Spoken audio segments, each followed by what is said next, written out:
Paine, I'm the CEO of Victim Support here in New Zealand. What are the different levels of victimisation? Well, I think when you think about crime, it affects ripples throughout the community. So there's the individual or the family who are most affected, and you might call them primary victims if you like, and then there's a circle of people who are families and friends, people who've gone to help those people who might have been first on the scene. The police are investigating the crime, that's there's a second ripple. And then I think there's a sense in which crime affects everybody. I think that the entire community is the worse off because of crime. We're worse off financially, we feel a little bit more afraid, we build our fences a little bit higher, and as human beings we're kind of eroded when we hear about very serious crime. So who are the typical victims of crime? That's a good question. Well, I think the first thing to point out is that in New Zealand the burden of crime doesn't fall evenly upon the population, and a very small percentage of the population experience a lot of crime. And generally in New Zealand the research tells us that victims of crime are often younger people, they're often Pacific or Māori people, they're often people who live in lower socioeconomic areas, they're often people who live in social housing, for example. So they tend to be people who are in a particular demographic who experience most of the crime in New Zealand. Having said that, crime does affect people across all spectrums of the community as well. How or when did victimology emerge as a subject? Well, I think you're talking about at least 30 or 40 years. I suppose after World War II it started to become, people started to think about what do you do with the people hurt by such an immense event as that, and then over time the idea developed, particularly I think in the States, that victims of crime have rights, and that is a thing that's worth thinking about and worth examining and worth responding to.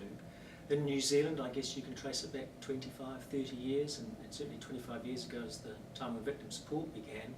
And around that time the government set up the Victims Task Force and became exercised around, we look at our criminal justice system and was it really serving victims, was it making things tougher for them? Those kind of questions came to the fore, and are still questions that occupy us today.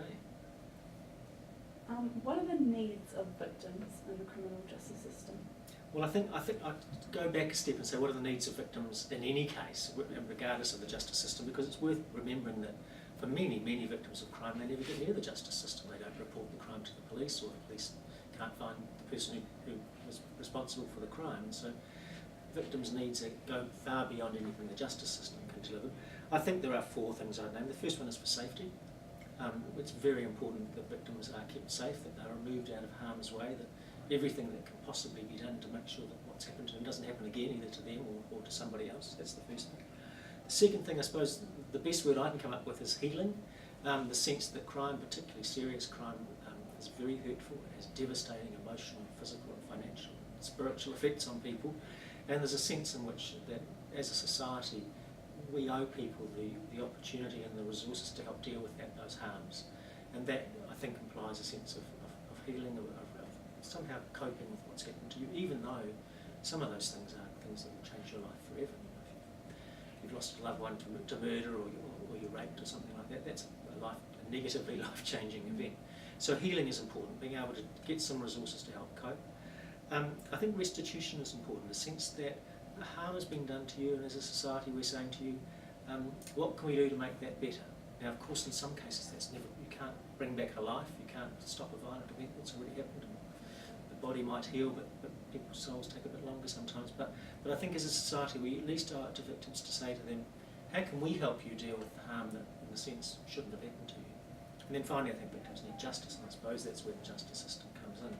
They need to see someone being held accountable for what's happened to them, and they need to feel like the people who are making decisions in the justice system are taking their stories and their experiences seriously, so that what they have to say and what's happened to them counts.